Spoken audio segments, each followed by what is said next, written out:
Greetings to everyone. Hello and welcome.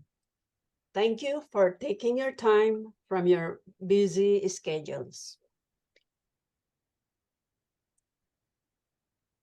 Also, those who are watching or joining online from different parts of the world.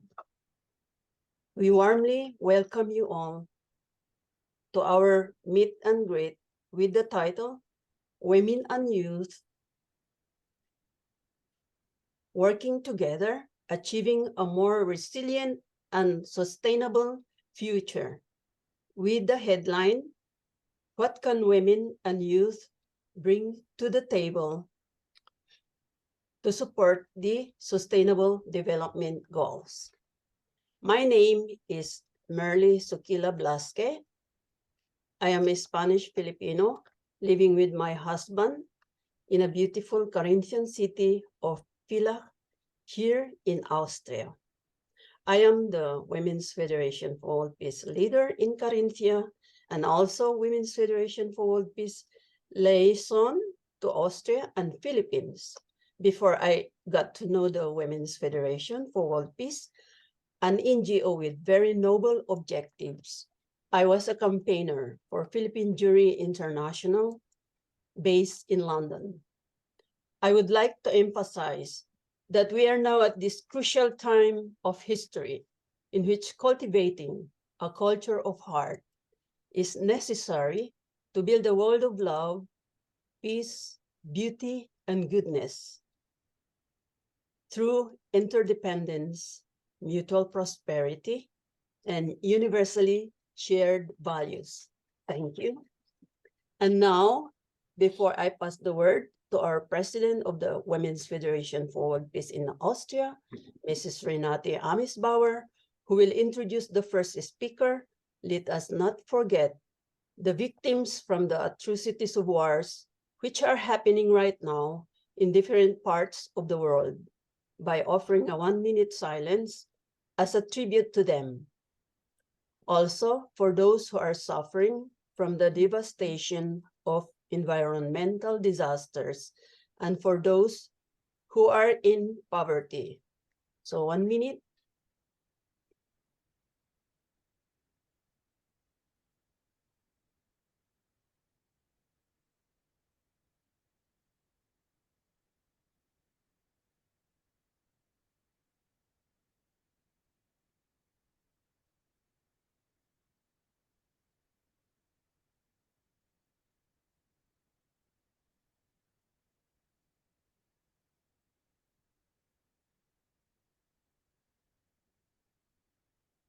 So now I will pass the floor to Mrs. Renate Amesbauer, the president of Women's Federation for World Peace in Austria.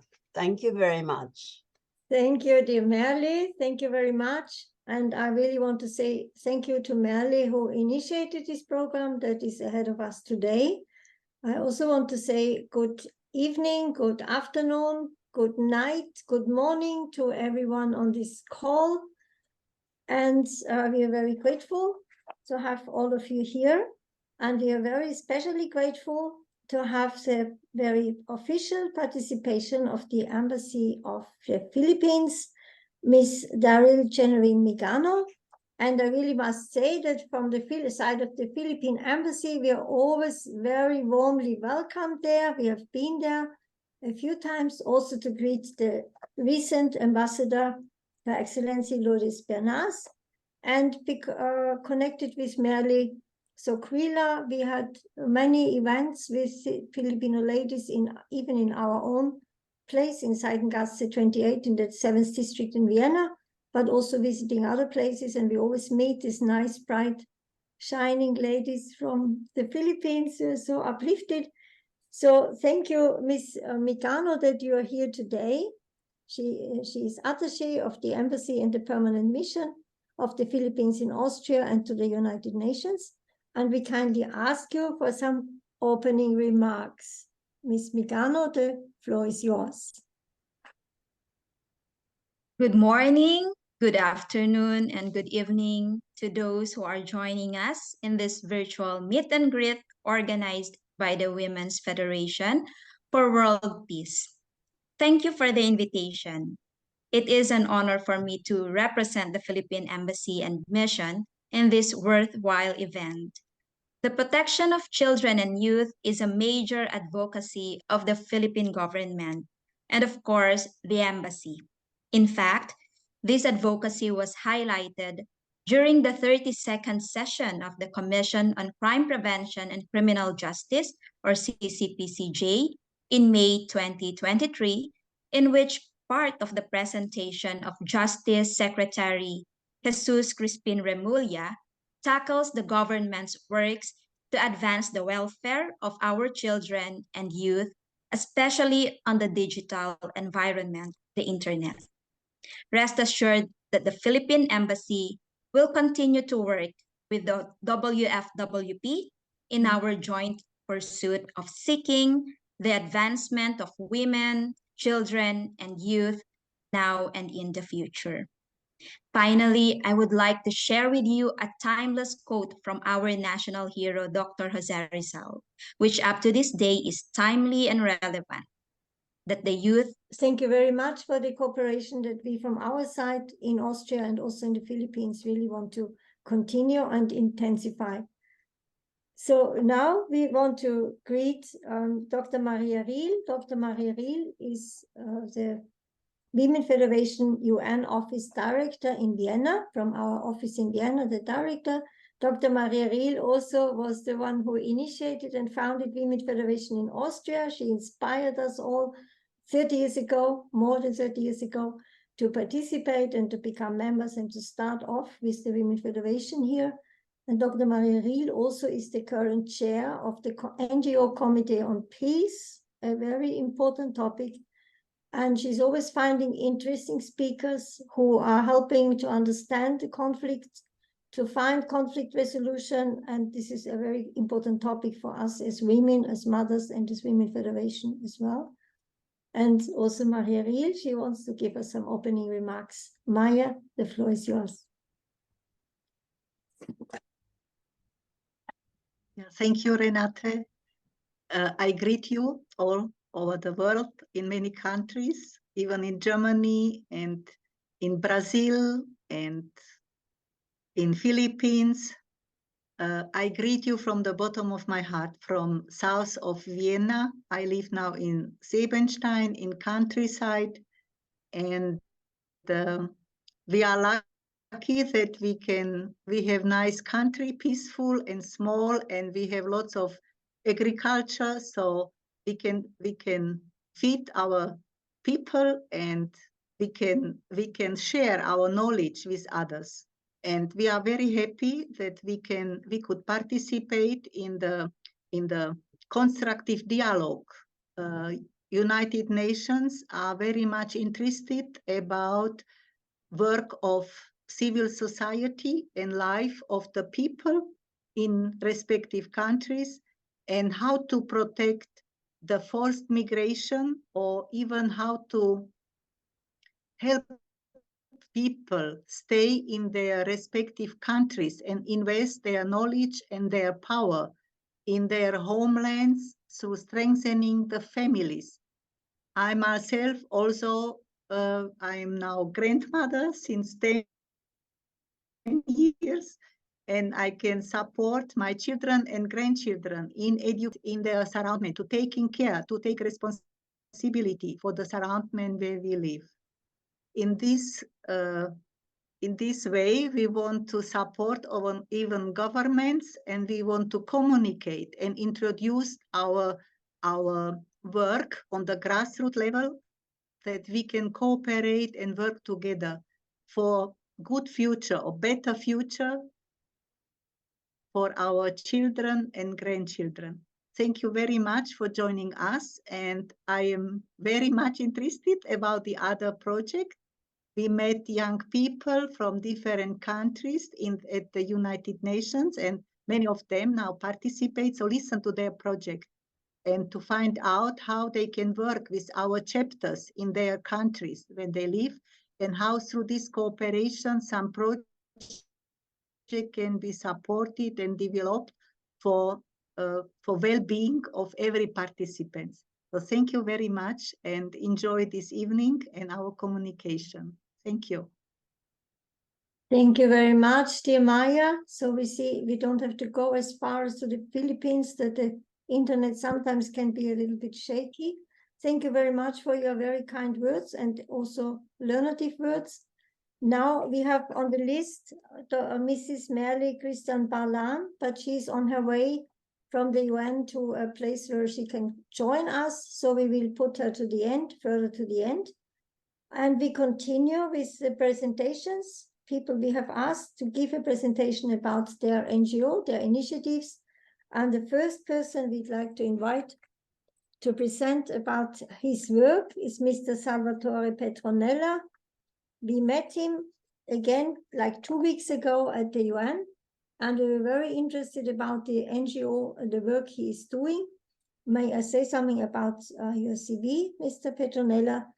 He is a migration governance specialist within the context of the EU and external dimension, with a special focus on labor mobility and smuggling of migrants. He acts as knowledge and influence lead at Labor Mobility Partnership, this is the NGO, developing proof of concepts targeting of EU member states, economies, and engaging with industries and international institutions. We were very inspired by your contribution at the UN, and thank you very much that you're here today. So we ask to share, and the floor is yours, Mr. Petronella. Good evening, everyone from Stockholm, Sweden. Thank you so much for the invitation. Thank you for your kind word and for the opportunity to give us the floor in this, I will say, in a very friendly setting. You know, one thing I learned with my work on migration for many years is that those small settings are actually those that cement relationships and opportunities to cooperate further. So I really enjoy being here. We've been discussing also with the organizers of where our angle comes into discussion, the focus of your work, and we believe that our approach probably and the focus of our work is a bit different, but nevertheless it can speak to some of the needs of youth, mostly also from a gender perspective. Very briefly, Labor Mobility Partnership of LAMP, as we call it, is a small NGO. We are a remote organization, so it means that we don't have any office. We just work from wherever we are. We are scattered in 4 continents now, mostly in the US, a few people in Europe, Africa, Latin America, and probably soon in the Pacific area. What we do is to design quality and scalable mobility partnerships for migrant workers. But the main reason we do that is not because we want to be part, let's say, of the migration landscape and so forth. We do that because we believe that migration is the best alleviating tool for poverty.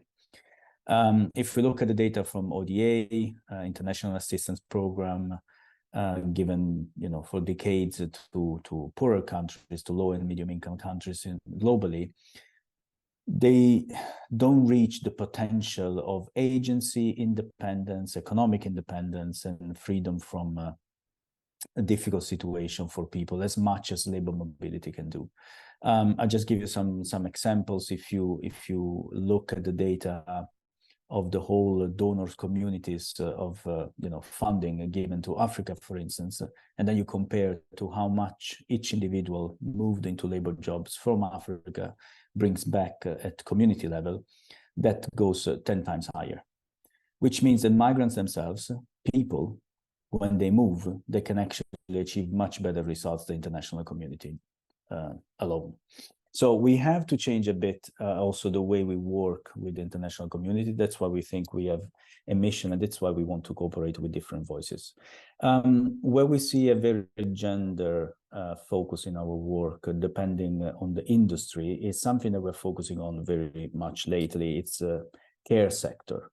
The care sector, I mean, we have colleagues from the Philippines, for instance, they have been leading globally the how can I say the establishment basically of a huge Philippine diaspora of skilled workers that are serving all the biggest economies globally, and they do that in a very good way, I would say, because they provide skilled and efficient services to people growing older in the richer part of the world.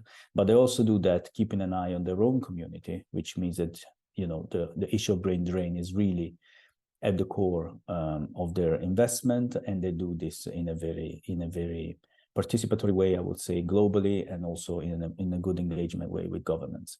We look at the Philippines, of course, as an example, but we have other examples in the world. Why am I bringing the example of the care sector? Is because specifically it's driven by, in certain economies, it's mostly driven by migrant women, which they can increase the agency of their life. They can bring benefits to the community, but they can also help other women to become more empowered by this journey, but also other women to free up hours and go back to work in their own communities.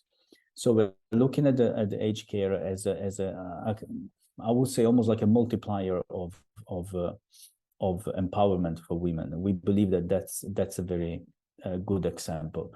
Unfortunately, the world we live in is not only made of climate change, disasters, wars, poverty, but it's also made of two very clear aspects, which are always forgotten by the narrative of global leaders, but also our governments or communities. There are two things. One is that the richer countries are aging. We are becoming poorer and poorer in countries like Sweden, where I live, or I'm Italian, the country I come from, or Belgium, where I lived for 17 years. We are going to have a huge lack of skilled workers in the next 20 to 30 years. And if we want to keep the production level and the growth level at the current state, we need millions of people to help our economies.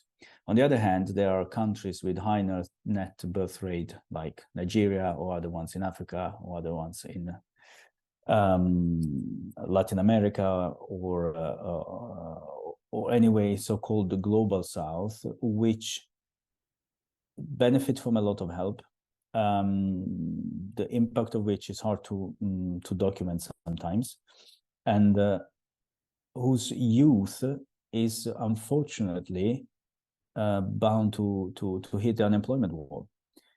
Statistics from the OECD, which is the leading organization of the richer countries, leading the discussion on economies, says that up to 400 million youth in the next 20 years are going to be unemployed in sub-Saharan Africa alone. So if we know that we need people to work, and we need to give a better future for youth, and this youth is not going to find a future in their own country, we can give them the opportunity to move and become agents of their own faith, of their own fortune and their own life. But this without forgetting that also the communities back home, they have to be sustained. And that's why we believe that there are some migration models which can help the discussion from the global development perspective. At the moment, we're building a few pilots, what we call proof of concept, as Renate mentioned correctly in the introduction, which try to bring together basically governments to discuss how to best benefit from this mobility scheme with the best intent, which is, again, poverty alleviation of communities back in the home country, labor shortages reduction in the economies of the destination countries, but also providing a platform for skilled workers to move freely. And here comes the bigger constraint which we have, and we all have to work together because it's politics and it's not working right. The main driver for international migration is labor demand. It's not smugglers who push people to move. It's not traffickers who push people to do certain things. Yes, it happens, but the main driver for international migration is labor demand. It means that there's an economic reason that is attracting people because they don't have any possibility. They don't have any opportunities back home. We can, of course, we should build infrastructures in the countries to to achieve the goal of, giving the freedom of people to choose. Too often we hear that, help should be done in their own country because then they don't move. But we also have enough economists, that have shown that the more you earn on your growth in the home country, the more your attraction to migration increases, which means that the moment you pass a certain threshold of GDP, the chances to move is much higher than before. So the ones that are not moving, as the very poor, the ones that are relatively poor, they start to move, and then later on, maybe they go back. But if we make the global movement much smoother, we will have actually much more freedom to choose, and people will not be forced to move, but will choose to move. I have the privilege that, I'm, European. I come from a good family. I have the freedom to choose. I could stay home. I could study abroad. I could learn languages. Well, this is not an opportunity for everyone, but as long as we keep our focus on borders, on fears, on clashes between communities, identities, the lack of integration, we're not going to go in the right direction.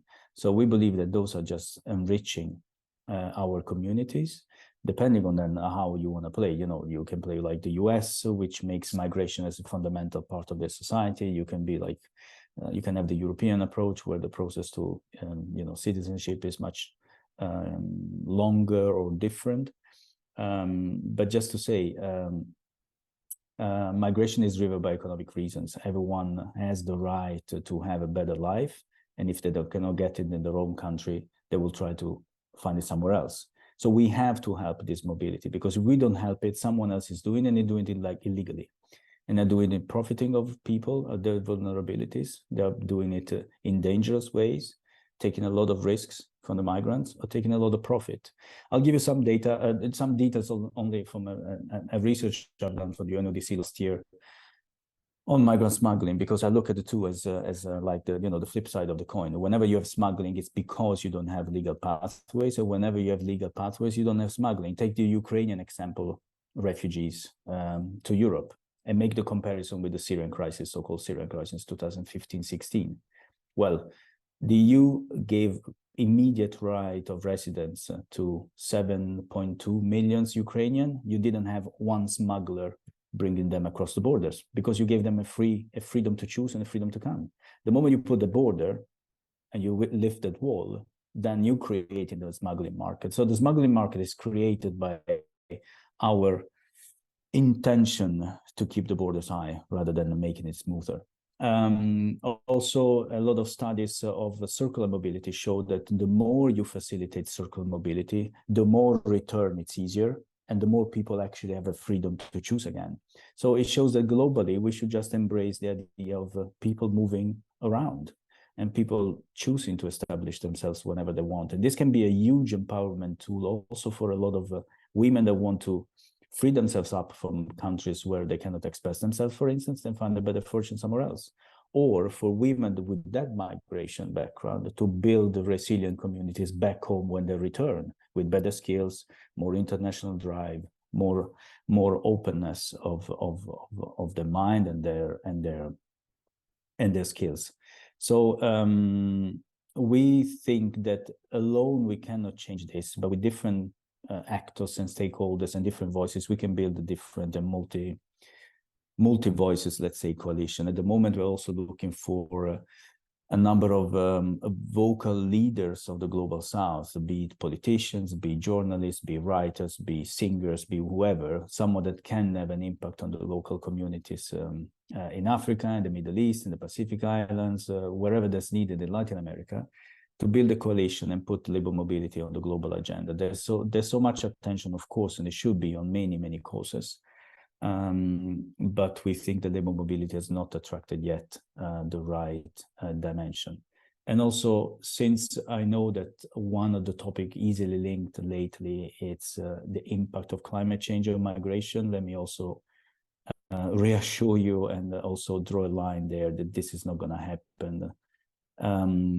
One thing is environmental disaster, which are a heat shock of communities, and those should be helped with humanitarian aid, of course. But adaptation strategy to climate change, it's a very slow process which will take decades, and people are just moving mostly to the nearby communities wherever they can find their community.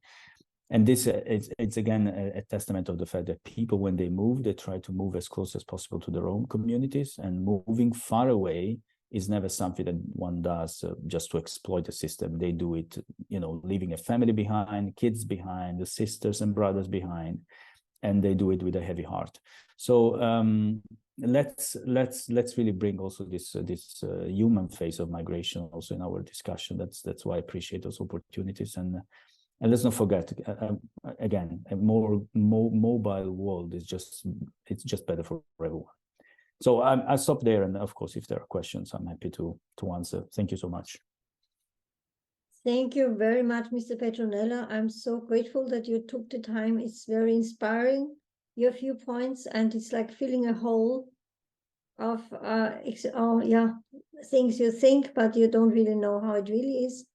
Thank you very much for your work and your investment, and I think we keep you in our loops of our communications, and wherever we give chances to talk and discuss or develop ideas. Yeah, thank you so much. And maybe if there's time for questions, then I'm sure there's some questions for you later on. And maybe, yeah, this reminds me, please, if you have questions to the speakers, put them in the chat. And if we have not the time at the end to answer, then we will make sure that they get back to the person you want to ask for some more details, and we make the connections with the people you want to be more connected after later on when this meeting is also finished. So this brings us to our next speaker. So I don't know, did our colleagues from the Philippines make it? Miss Christina Rose Bulayo, I cannot see it because I see myself. Is Miss Bulayo here? Did the connection work? Merle is here from New York, if you want to put her on. Is she Yeah, working? it looks like they are, I think their Merle. power is not back yet, but I have the video. Okay, so then let's move to Merle Barlaan. If you're ready now, would you be ready now? Yes, I am. You are. Miss Barlaan is a Filipino, has created many projects in her home country. Currently, she is the director of the UN office in New York. And so she will talk about both, about the projects in her home country and a little bit maybe share about the work in the UN. Merle, the floor is yours. Thank you very much for coming and taking the time. Bright daytime for you in bright daytime. Thank you. Thank you, Renate. Hello, everyone. Good afternoon, good evening, and good morning in some parts of the world. Greetings from New York. We just arrived from the peace rally at the UN, well, right across the UN, organized by the NGO CSW New York. So we had a very exciting energy there for peace. But yeah, I am tasked. I think I'm just gonna briefly introduce to you what we do here in New York, and specifically focusing on what I did in Philippines in the last 10 years, because this is connected to the video that Christine is going to show you. Yeah, the last 2 weeks, I'm not sure if you have followed the high-level meetings during the General Assembly, but we had an exciting weekend. It was called the SDG Action Weekend, and then there was the SDG Summit. The spirit of that was it was hopeful. It was hopeful. It was nice to see a lot of NGOs and actually government representatives, making their commitment to accelerate the SDGs.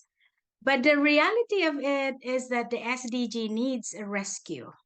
It needs to be rescued. And that's what the next 7 years is all about.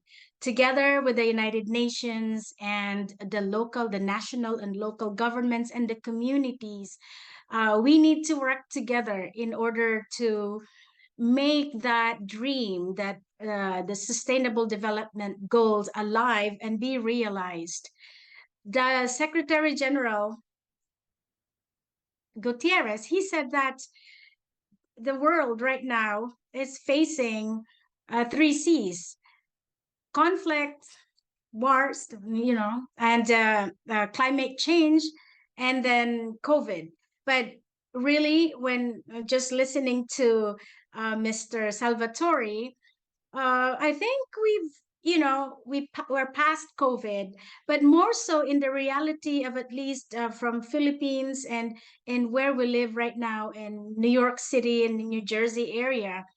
Migration is such a big problem, and so these are interconnected issues. And I feel that part of the reason why we are experiencing this in a midpoint of the SDGs, we realize and we're panicking the SDGs need to be rescued, and that we need commitment from the political leaders, from the member states, to make good on their commitments, especially on funding the damage and loss, and also their commitment to the Climate Action Fund, $100 billion a year budget.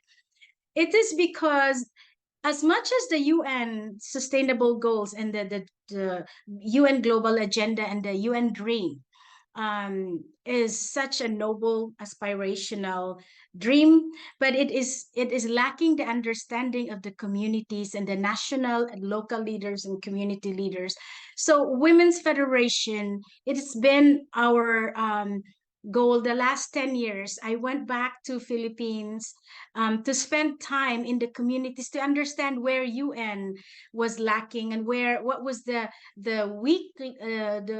weakest link of the UN. Why, despite of this 200 powerful member states with the brain and financial and human resources, still after 78 years still struggling and mired in conflict. It is because we lack the education and training of in the community, making them understand what the UN dream is all about and make them the co-owners of it.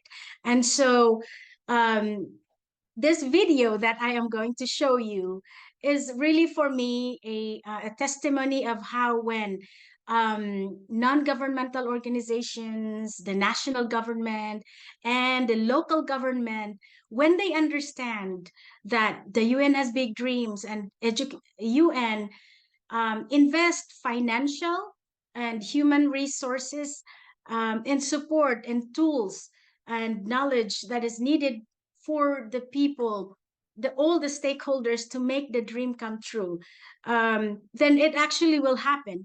But what I will show you is really just more on a smaller scale from the community level, and because it's really deeply my experience of working together with visionary and passionate, brilliant young leaders in the Philippines, as well as with the support of the local government and the national government. We could do this. But yeah, this is something that with pride, I'd like to show that hopefully this can be a small, simple formula that can be applied in communities and countries around the world. Thank you. And let me show you the video.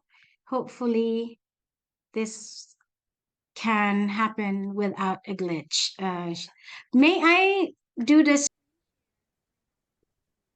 Have you ever fought your way to a crowd, shoulder to shoulder, trying to buy food in the grocery stores, and it's not even the holidays? Or have you ever stood for the longest time and the longest line, just to get your gallons of water to drink, or fill your bottle with liters of overpriced gas? Well, believe me, I did. Over a year ago, we were hit by a super typhoon, and I can honestly say we weren't prepared for the effects. There were also fewer water sources available as a result of the total outage, and it could not have been worse.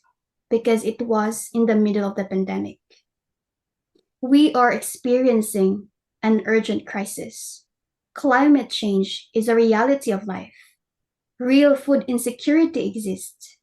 The real damage is being done to the globe as a result of people's disconnection from the natural world. So we need to regenerate spaces. We need to regenerate lives. This is Christine. This is Ramar. And this is Patrick. We are the 10,000 Heroes United, and this is our journey to the 21st century Eden through our permaculture literacy program towards holistic and happy communities for a healthy planet. In Bohol, this year, according to the Provincial Office of the Provincial Agriculturist, there are 700,000 families that are stuck in their lands without common plants. That is a whopping 51% of the population. In 2021, Bohol has reported that 26% of the households are below the food threshold compared to 2018's 21%. This clearly shows that the poverty incidence in the island province of Bohol has been amplified by the climate change. The onslaught of the recent super typhoon Riehl, which was enabled by climate change, uncovered fundamental issues on food security, sustainability, planet healing, and man's lack of interest in innovative farming or gardening. With these pressing issues in our community, we envision a revolutionary education of heart and character, a climate adaptation initiative that addresses them from the ground up, and that is through permaculture. Permaculture, in its essence, is more than just an agriculture practice. It is a lifestyle. It is living each day thinking, knowing nature, being one with nature, and working with nature, not against it. Permaculture is the linchpin. This is our way to build our very own 21st century Garden of Eden. Our goal is to raise leaders of heart and character, mobilize a critical mass of young people and families to advocate for the holistic well-being of people, and promote permaculture as a means of promoting ecosystem restoration, food security, and the regenerative healing of the planet. But extreme droughts, destructive wildfires, catastrophic flooding, deadly hurricanes, and widespread famines, all of which we are witnessing more frequently now, will no longer be rare events, but rather will become seasonal markers as predictable as the shifting of the leaves. An alarming report from the Intergovernmental Panel on Climate Change, IPCC, indicates great seriousness of immediate action. About 90 climate scientists from 14 nations conclude that if humans don't take rapid, coordinated action to keep global warming to 1.5 degrees Celsius by 2040, the effects are irreversible. It's common to experience momentary paralysis in response to this scary news. When we finally understand what we're up against, the size of the struggle that lies ahead, it never seems like there is enough time, no matter how much we have. But the good news is that we have the climate solutions needed and that they work, and we need to start now. Our permaculture literacy program is youth-led and the first in the province. This is our permaculture training center, which is 90% complete, which shall house aspiring permaculture trainees. Our permaculture program is a working model that can be used and can transcend to any type of ecosystem wherever you are in the world. The program offers an intensive yet flexible 6-month education course and the feedback-grounded skill sets in between sessions. The curriculum is meticulously curated based on long years of experiences of the permaculture experts. The design and database are tailored to biomimic the biodiversity in the local ecosystem. We help you in recreating the 21st century Garden of Eden with the integration of earth citizenry, climate resiliency, and regenerative healing of the planet. Our young engineers in Bohol are also doing the Moonlight Solar Lamps project, which aims to address the critical need for the sustainable and clean energy solutions in the Philippines, especially in areas affected by the powerful Typhoon Odette in the Visayas and Mindanao regions. The project's primary objective is to provide solar lamps that can both illuminate homes and charge mobile phones, benefiting underprivileged communities and the youth in rural areas.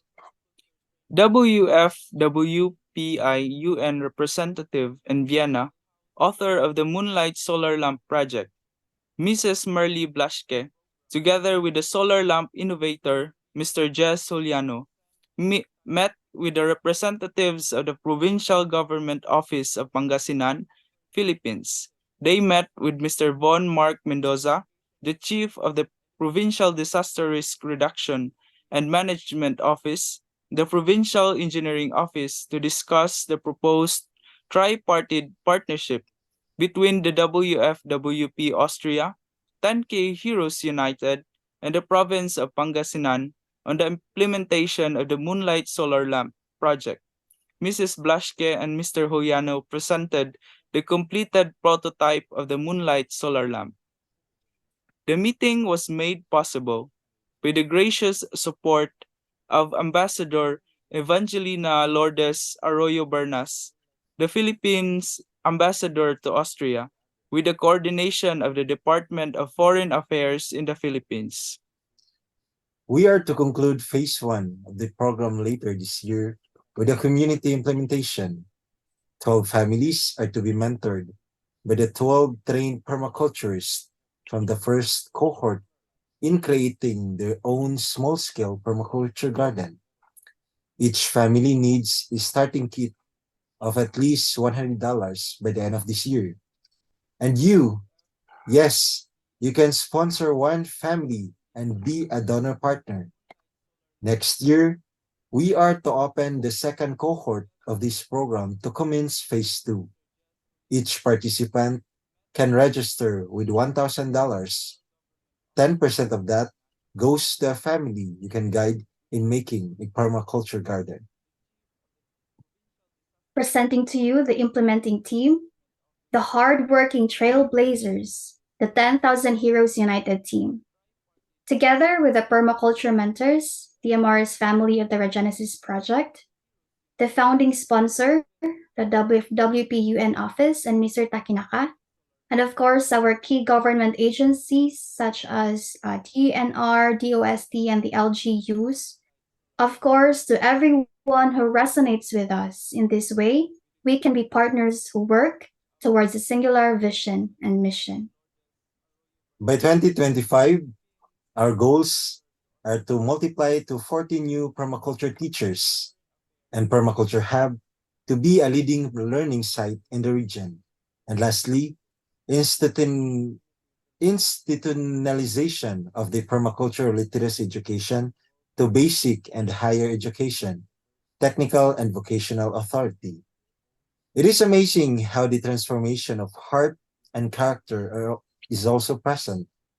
I realize that through healing nature, we can as well heal ourselves. Undeniably, we have met many problems along the way, but permaculture taught us to turn problems into opportunities. Just like this ray of the sun, hope is beaming upon us. We should take every chance we can to heal and protect our local landscapes. Because at the end of the day, we have only one home, only one earth. Between fear and inspiration, we chose the latter. Let's walk this road together. Reflected on your screen are our contact details. 감사합니다. Thank you. Maraming salamat po.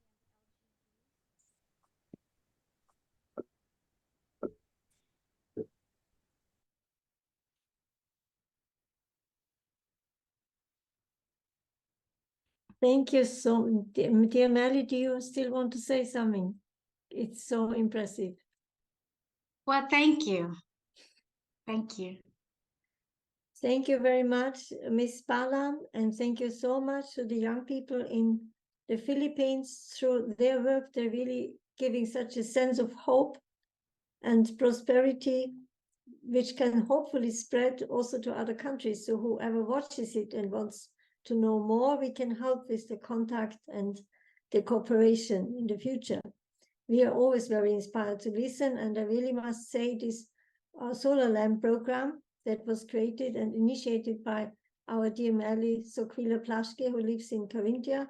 It somehow came about in the Corona time because we discovered Zoom, and she connected us with the inventor who was living in Japan. We were in Austria, and the young people in Bohol, and we had 2 or 3 sessions, and they could pick up on this, how to make these solar lamps. Yeah.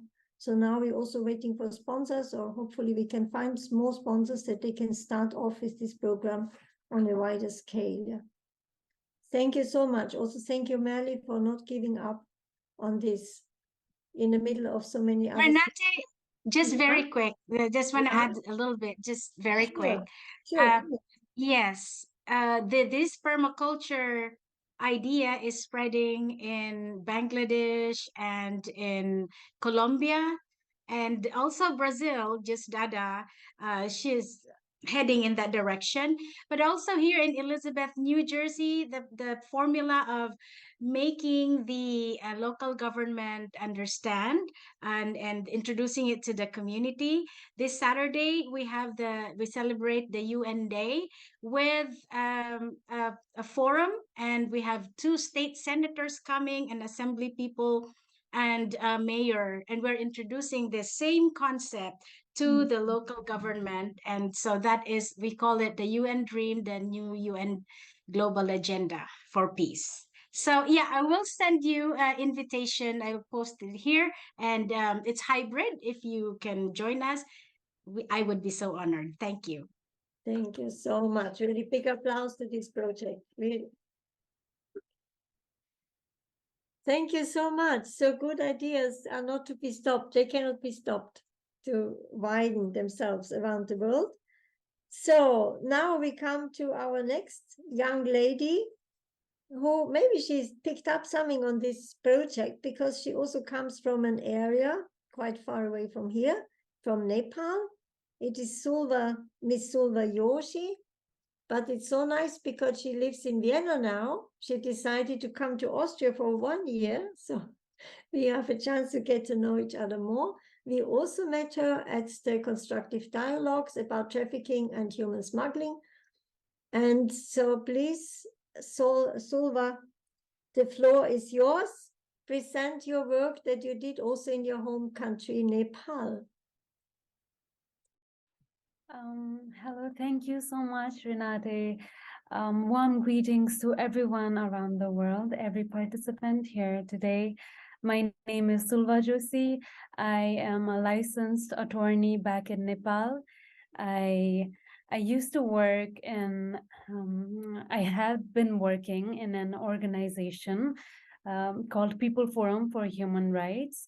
We basically work for the migrant workers' rights. We work in different strategies like doing legal research works, collaborating with other stakeholders and even governmental agencies. We advocate, we do advocacy, we do capacity building programs for the migrant workers and also to the governmental bodies. And one of the main working strategies of our organization is providing free legal assistance to the victims of foreign employment. Especially, we provide legal aid assistance to the victims, and we also represent them in the court of Nepal. Most of them are the victims of even trafficking, forced labor, and a few of them are from the smuggling. In Nepal, a government study documented 61,000 Nepalese and also around 10,000 children who are minor in forced labor over the past 5 years, especially in the areas of agriculture, forestry, and even construction works. The recruitment agents of Nepal, they promise those Nepalese who are looking for foreign employment that they will provide well-paying jobs, but then they provide the Nepalese with the tourist visas instead of the work visas and pay less than the agreed wages.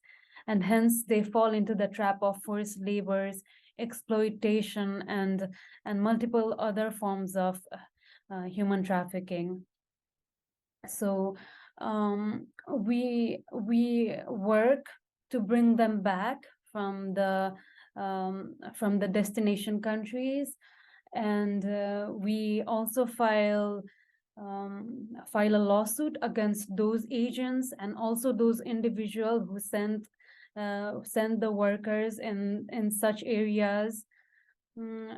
And we also work in advocacy field. We work for the safer migration of Nepalese in the foreign countries for their employment. For example, we collected signatures. We did some signature campaign a few months back, and then we proposed our goal to the labor minister in our country, and then he started working on such law to implement such law. And yeah, I had been working for the victims of human trafficking and other issues of foreign employment back in Nepal. Currently, I am in Vienna, in Austria, to study my master's degree. I currently study LLM in international law in the University of Vienna. I am here to broaden my skill and my knowledge. So I'd like to share my long-term goal and my short-term goal as well. My main goal, my future, lies back in the organization that I worked for. I want to work for the safer migration further, and I want to, excel in that area. And I want to work to combat the issue of human smuggling, because in Nepal there is no municipal laws on combating the issue of human smuggling. So I want to work on that sector so that the youth could travel more freely and with their basic human rights being met. And in the meanwhile, my short-term goal is to study well in my college, to do good, and also to work and to put my skills and effort that I have to work for an organization with a meaningful purpose. So yeah, that is my presentation for today, and it's my pleasure being here. I met Renate and Merle and Maria in the UNODC Constructive Dialogue on Human Trafficking and Smuggling of Migrants, and it is an honor to be here. I'm so glad that I met you. Thank you so much for inviting me. Thank you, Sulva, for coming. Thank you for all you said. In a short time, you explained so much about your valuable work. And again, I must say, I was surprised when we sat next to each other. I thought she's a high school girl, but she actually is not a high school student anymore. She is older than that and so experienced young lady. I'm very happy that you're here, and we will meet soon and we will meet often. Yes, So yes. I think we can really have a good cooperation, because Women Federation is also there in Nepal. So it's not non-existing in that area. Yes. Yeah. Thank you so much. Thank you very much, Sulva. And so now we come to the next inspiring young lady. She is Sola Safi, Miss Sola Safi. She is originally from Afghanistan, but we met in Vienna, and she's actually spent her whole school life in Austria already. She left Afghanistan when she was a small child with her family, so all her family is also here in Vienna. And we met, so how we meet by coincidence, meetings. I was introduced to her by a very engaged gentleman who always wants to help the young people from his own country to somehow get to know people who could maybe help them in the future. We are very inspired about Sola, and she's also going to share about her perspectives upon life, because she has still many, many years ahead of her. Miss Sola Safi, please, the floor is yours. Thank you so much for the introduction, Renate. Greetings from Vienna. I'm very happy that I'm here. It's an honor for me, and thank you so much for the opportunity, and also giving me the floor to share my point of view. So first of all, as a global citizen, we all of us we have a shared responsibility, and this is the well-being of others.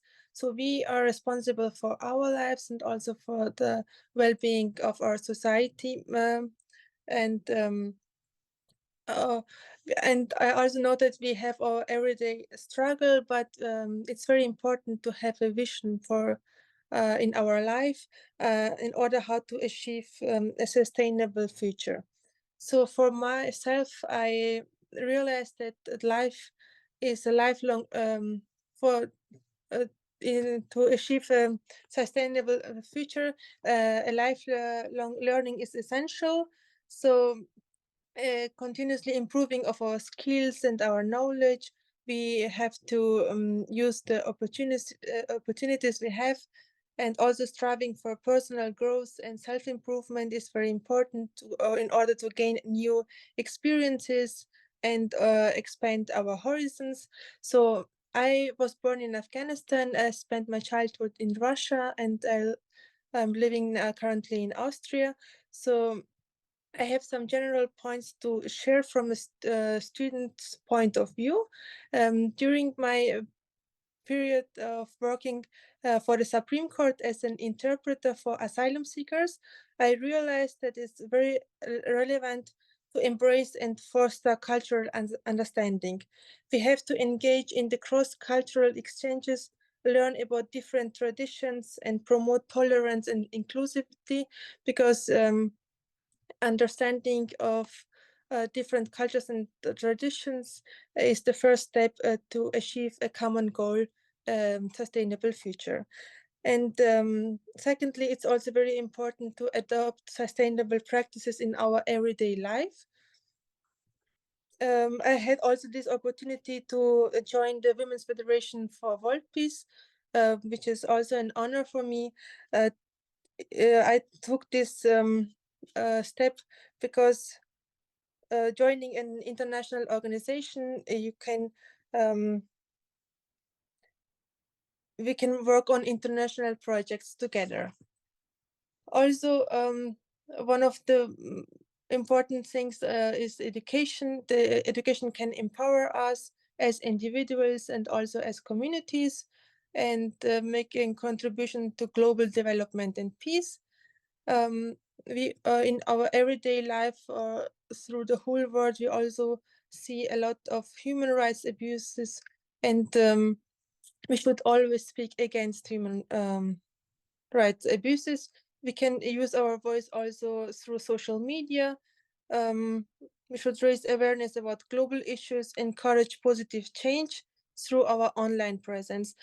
Even small changes can make a significant difference in the international community. Thank you so much.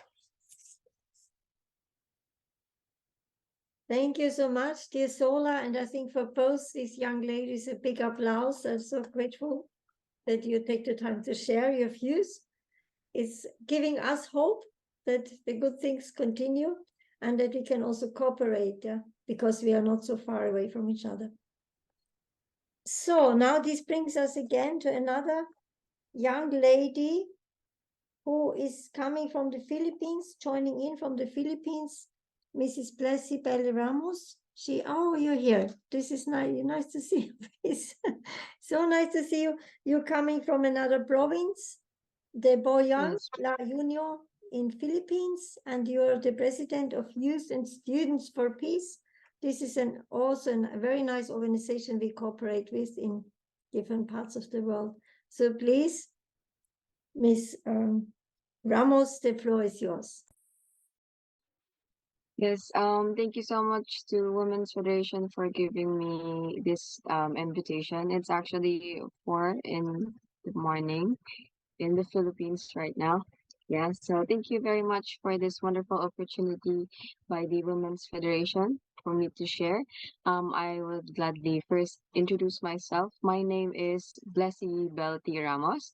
I am the president of Youth and Student for Peace, Pilipinas, Bawang chapter. So, yeah, one of our programs in our province is first, it's pure love education in order to keep the purity of our youth in preparation for their future, or sorry, practicing or sharing true love to their family and environment. Second, we have the tree planting and cleanup drive every now and then. This is in partnership with the municipality or government in our province.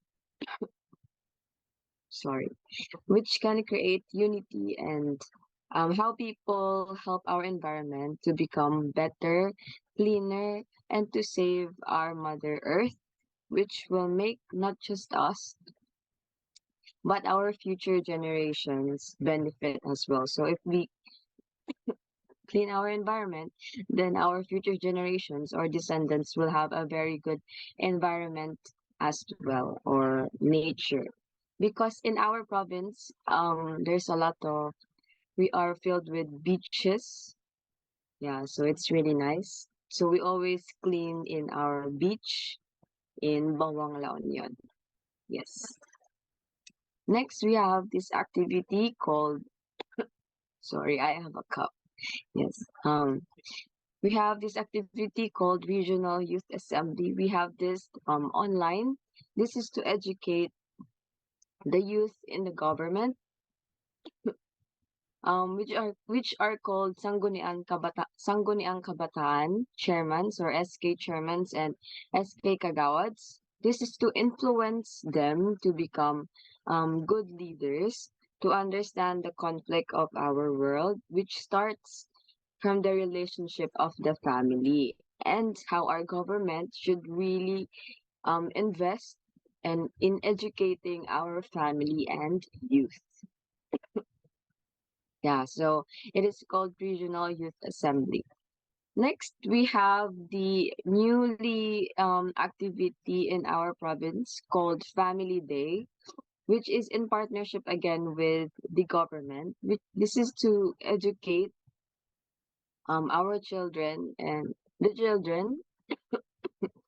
Excuse me, very sorry. Yeah, our children and our parents in a happy environment where we celebrate true love and to create a good relationship in the community and to resolve family conflicts. This is a one-day family event every end of the year. So it would be hopefully on December. Yeah. So that is the end of the projects and activities of YSP Bawang, and thank you so much for having me here. Thank you so much. Really, we really thank you for being up in the night. So we really wish you all the best and that you get healthy soon. Thank you very much. This is an amazing program you're doing, and this sounds really, really great.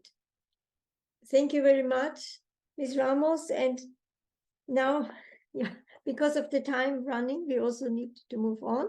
It's so nice to listen to everyone. And now my question is Miss Timana O here? She is the lady from New Zealand. So we're again traveling a long way. I don't know if she's here. She needed to bring her daughter to the school.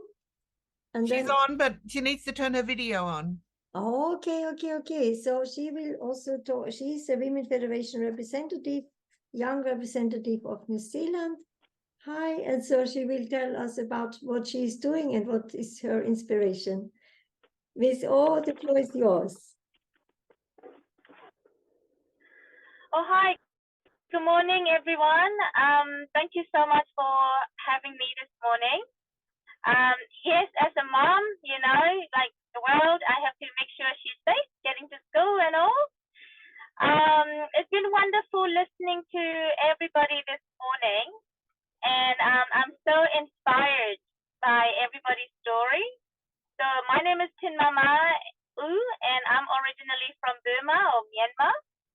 And I've been in New Zealand for 23 years, and I grew up here and have always been ambitious with our humanity, you know, humanitarian work, peace, world peace, all of that.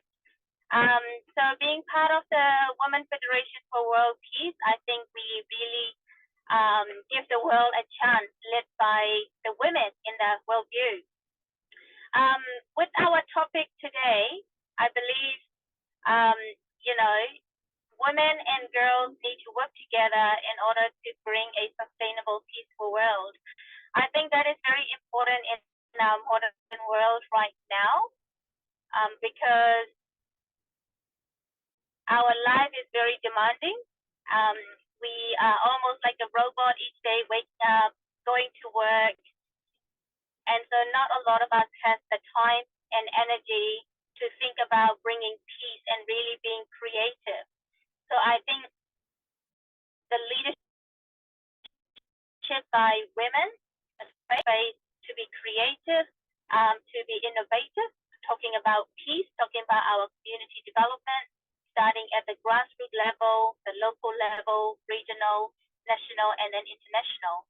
So for us as the New Zealand chapter, we are really, you know, excited about it. We really look forward to implementing more programs that really bring our young girls on board, and also connecting with our women leaders from around the world who are, you know, really active with their programs.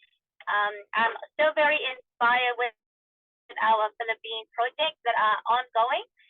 They managed to create such sustainable programs. And so with the Madam President of our federation in New Zealand and myself, we are talking more about the type of programs that we want our young girls to learn and develop. And also not just focusing on us as a country. We are a beautiful, peaceful country, but also looking at strengthening forces in the name of sisterhood, and see how we can collaborate more with our international communities. Yeah, so for us, it's a work in progress at this moment. In New Zealand, we are going to be more creative, and we will lean on the support and guidance of our sisters from around the world. Yes, so that's all I need to share for now. And watch our space, as we will be more creative in the future, and looking forward to, you know, contributing more from our little paradise of New Zealand, Aotearoa. Thank you. Thank you so much, Miss O. Thank you for taking the time. Thank you for sharing. It's so nice to hear. I think Maria Riehl, she has a daughter-in-law from New Zealand, so some of us are more connected with the country. Thank you very much. And again, giving a spark of hope and brightness into our world. Now we turn again back to Austria, and we have a young man with us today, which is I like very much. We don't know him so well. It is Mr. John Patrick Platzer. I know your mother. She is from the Philippines, Esther, and we had a beautiful project with perfume from the national flower of the Philippines. And with this perfume, there was some fundraising connected again for the project in the Bohol region. But we are very excited now to have you, Mr. Patrick Platzer, here with us. And I just had one name an initiative. You created an initiative called the Soldiers with Heart. I like this idea very much. So we are very curious to listen now what you want to tell us about it and about yourself, Mr. Platzer. The floor is yours. Thank you, Renate. Thank you very much. Thank you for the invitation and thank you for the opportunity to share what my initiative is all about. Good morning, good afternoon, good evening to all of you out there. I'm John Patrick Platzer. I'm 35 years old soon. And I would like to share with you today a bit about myself and the project Soldiers with Heart. I was born in Jakarta, Indonesia, but my life's journey has taken me far beyond the borders of that place, of course. After my time in Indonesia, I went to school in Austria and I worked with the state secretary and later chancellor, Sebastian Kurz. In Austria, he is a well-known name. After I worked for the Carinthian regional government in Brussels, Belgium, I gained some valuable international experience. Later, I had the opportunity to work in the European Parliament, which further fueled my passion for political work. Today, I serve as the press and communications chiefs of the People's Party in Carinthia, which is part of the governing political party in Austria.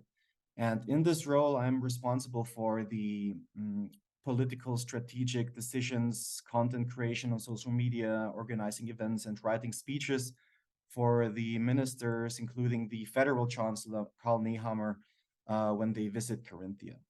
So effective communication and organization are key to ensuring that these visits run smoothly. And on that note, I would like to replicate on Merle Barlaan to the UN in New York. You definitely will be pleased to hear that my government, my state, our so-called Sustainability Coalition has been invited to present its government program at the SDG Dialogue Forum in Vienna on the 12th of October. And we received an award from the Ban Ki-moon Center, recognizing our pioneering role in the integrating the 17 UN Sustainable Development Goals into policy and administration. With that, we were the first ones in Austria implementing the 2030 agenda. And yeah, the presentation of our government program is expected to encourage efforts in Austria supporting the SDGs and their implementation. In addition to my professional work, I'm also active as a reservist soldier. I serve as the information officer for the military command Carinthia. I also work as the military rapper, musician for the military music festivals. I was heard in Germany and the United Kingdom and went viral on social media. So if you want to Google my name on YouTube, you'll find some rap videos, which is pretty funny, actually, this combination of military music and politics. However, today I want to primarily focus on my role as the president of Soldiers with Heart. So what's it all about? This initiative, Soldiers with Heart, is dedicated to making meaningful impact on the lives of children and teenagers in need. Our mission is simple but powerful: to support kids and young people who are facing difficult circumstances. We believe in making a positive difference in their lives and providing them with the support they deserve. In our journey, we have achieved some remarkable milestones. We have organized over 25 charity events in 4 years, all across Austria in every state, bringing smiles and relief on the faces of many young individuals who needed assistance. What's truly special about Soldiers with Heart is that you don't have to be a soldier to be part of our mission. We welcome everyone who wants to contribute and help us make a difference. Anyone can become a member of our organization, and every contribution, no matter how big or small, is valuable. So one of the most incredible aspects of our organization is that is the diverse range we have in our projects. These projects are made possible through the sale of unique military-themed patches. It's like you can see here on my chest. We sell them for 10 euros a piece, and the donations go directly into our projects. 100% go into the projects. So I'd just like to briefly highlight some of these projects. We had sleds for children from the SOS Children's Village. We provided sleds to bring joy to the children. Soldiers Burgers in collaboration with Burger Boutique. They have 4 restaurants in Austria. Televisions for Contraster Youth Housing during the COVID-19 pandemic. We provided televisions to offer entertainment and connecting during the pandemic. Kitchen appliances for the Odelian Blind Institute in Graz. We improve the daily lives of visually impaired individuals by supplying with kitchen appliances. Christmas aid for over 140 children in Daryll and Salzburg. During the holiday season, we ensured that over 140 children had a brighter and more festive Christmas. And also psychological support for Ukrainian refugees. We offered psychological support to refugees from the Ukraine. Yeah, and right now we collect donations for sleeping bags for young, unhoused and unsheltered people in Carinthia. Last Saturday, after a 2-month selection and nomination phase in Austria's largest newspaper, the Kronenzeitung, we secured the 2nd place in the Herzensvereinswahl, which translates to Heart Association selection.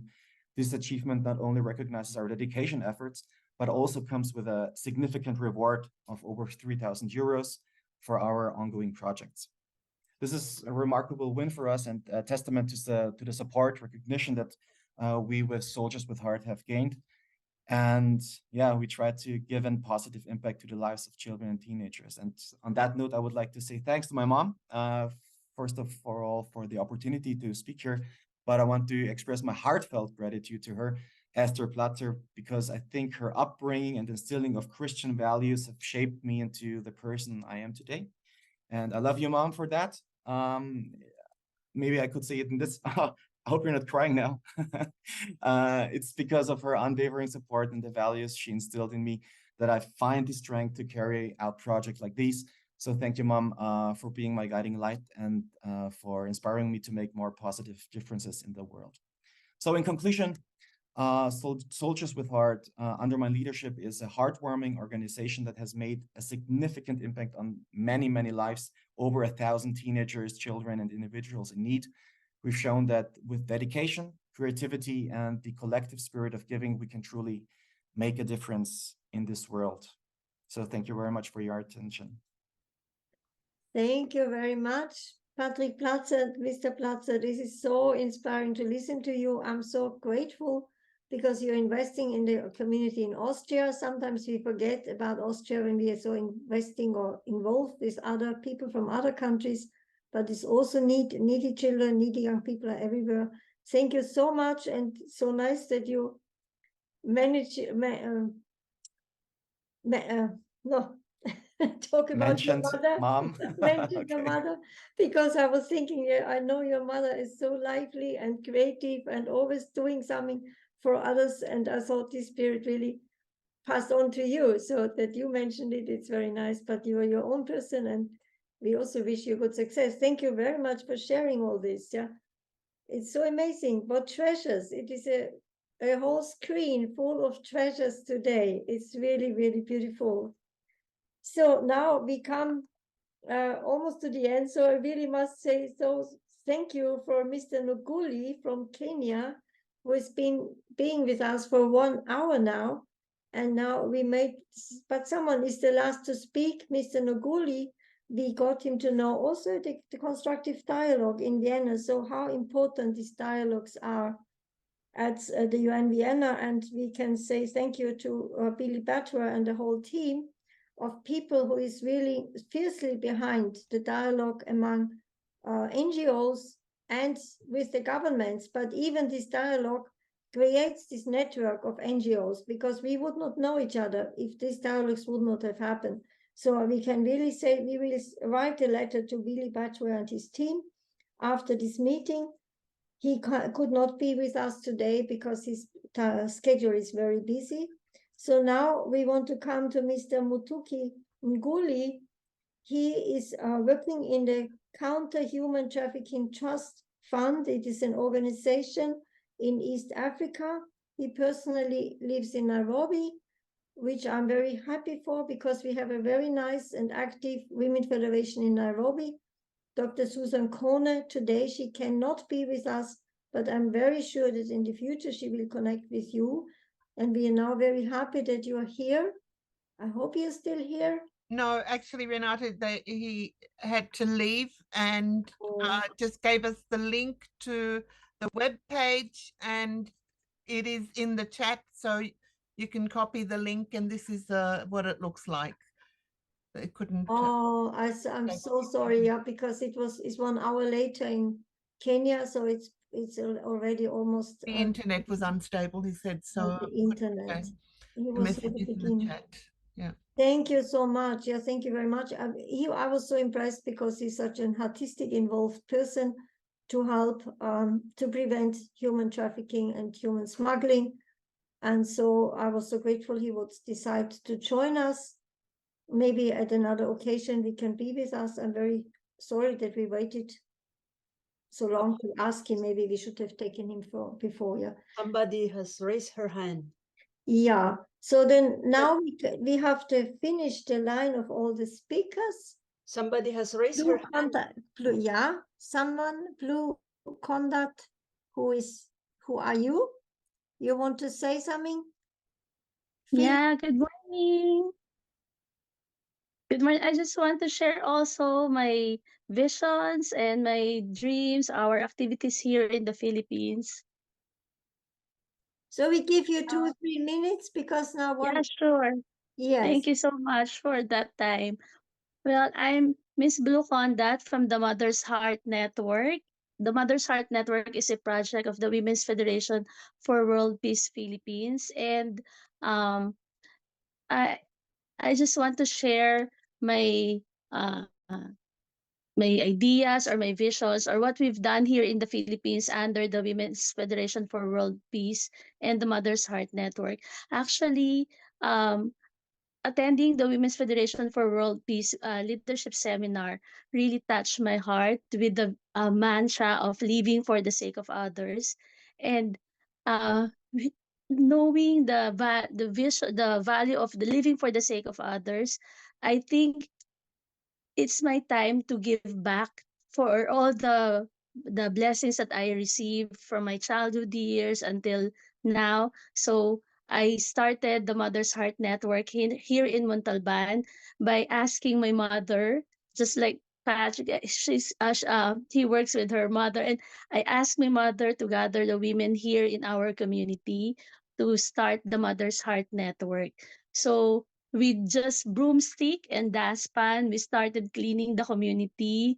And it's all started with that.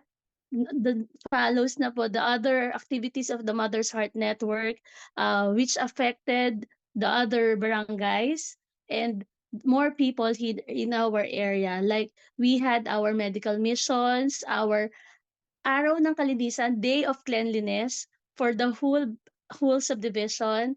And one of our major project is the One-Stop Shop Public Service, where we invited we invited different organizations, different government agencies like the SSS Social Security System, the Pag-ibig, PhilHealth, and the Philippine Cancer Society to give their service at the grassroots or within the barangay instead of the people from the barangay going to the government agencies. So we asked them to reach out to us by them going to our barangay. And we cater almost 1,000 individuals for the public service.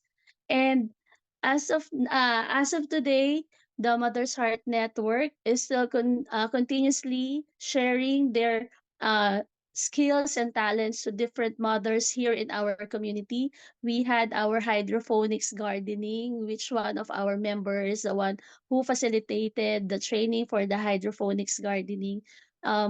Also, we have the budget 101, which we call Wise na Misis or Wise Mother, where we gather different mothers in the community and teach them how to uh, start budgeting for the salaries that they only have or the money which their husband gave them.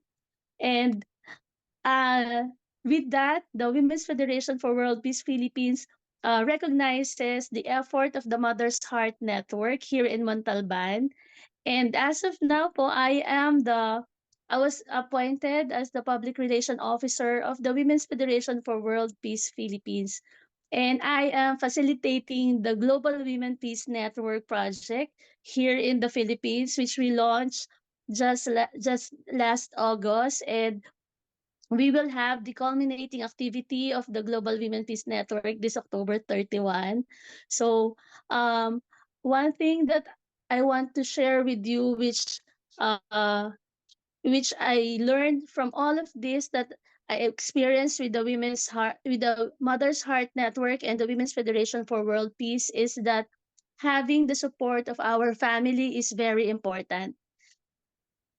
We may have various dreams, we may have big dreams and visions, but if our family won't really support us, it will be very hard for us. Just like what I always say to the members of the Mother's Heart Network, we may have visions, we may have good dreams, we may have very nice plan for the community, but doing it alone would be very hard. But having them together as one family will make it easy. Having other women with the same mindset and the same vision will make things easier. So I am so grateful also to my mother, who helped me initiate everything here for the Mother's Heart Network. And now she's still with me, supporting me all the way for the activities of the Mother's Heart Network. Also, I'd like to acknowledge Ma'am Merle Barlaan, who first touched my heart by introducing to me the living for the sake of others. And I told her before, after attending the leadership seminar, I told her, during that time I'm still studying my master's degree. I told her, Ma'am Merle, after my graduation and my master's, I will start the Mother's Heart Network in Montalban. That's in 2015. Now it's our 8th year. I think it's our 8th year, 2023. So we're getting stronger and still working on affecting our community and influencing other people. That's all. Thank you. Thank you so much. And thank you for having the courage to jump in unexpectedly. Very welcome and congratulations and all the best for your future. And again, thank you to Merle to inspire your people in your home country. And for me, it's like we're just topping the ice, the top of the iceberg, because there's so much knowledge, experience, and ideas behind still to everyone who was speaking. We made the 1.5 hours with talking, so I think there's not so much time for asking questions, because it's been a long time and it's getting late. But we are sharing, everybody's sharing his contact details in the chat. We can also collect and we can send it back to you so that everybody can connect with whom you feel you want to know more about. And I think with this experience today, we will support Merle Soquila if she says, let's make a meet and greet another time. It looks like it's been very inspiring. I hope not only for me, for every one of you. The feedbacks in the chat are very nice. Is there something very urgent, a very urgent question? I asked Irmgard Mentler, our colleague from Vienna, if she would look.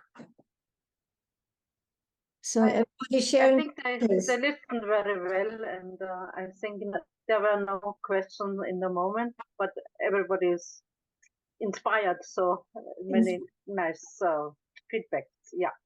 I think we have kind of the okay from everybody talking that we share your contact details with those who have been here today, with those listeners. It looks like, because everybody shares. So thank you very much. Thank you so much. Now I'm fully awake. So no, I think we all are not sleepy now. We are fully awake. It was so interesting, so amazing, and such a fundus of ideas and inspirations. I really want to thank all the speakers. Also Mr. Petronella, Rose Bulayo, who was not here but presented through Merle. We thank you for Sulva and Sola, and also special thank you to Her Excellency Daryll Migano, who represented the Philippine Embassy. Is she still here? Maybe she is. I'm still here, Renate. Still here? Yeah. Oh, Yes, maybe you want to she's still say here. a short word to the end. to conclude. Yeah, well, thank you. Thank you. I was really amazed with those sharings, especially from the young ones who are from the Philippines. I'm really proud. And yes, so, well, on behalf of the Philippine Embassy and Mission here in Vienna, thank you so much for always being part of our activities as well. I remember Renate and some of the members of WFWP who went to the embassy to have a courtesy call to the ambassador before the ambassador Susi Natividad, who is now the ambassador in Berlin, and now with the new ambassador Evangelina Lourdes Bernas, you're still very, very active. So I want to say thank you very much for all the sharings that we had for tonight. I was really inspired. So that's all. Thank you, Renate. Thank you so much for staying with us. We really appreciate very much. And I think we thank everybody for being here. And we say a good night, goodbye, but please stay on. And Lily will now turn on the very beautiful song that the Philippine young people prepared for us.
Okay.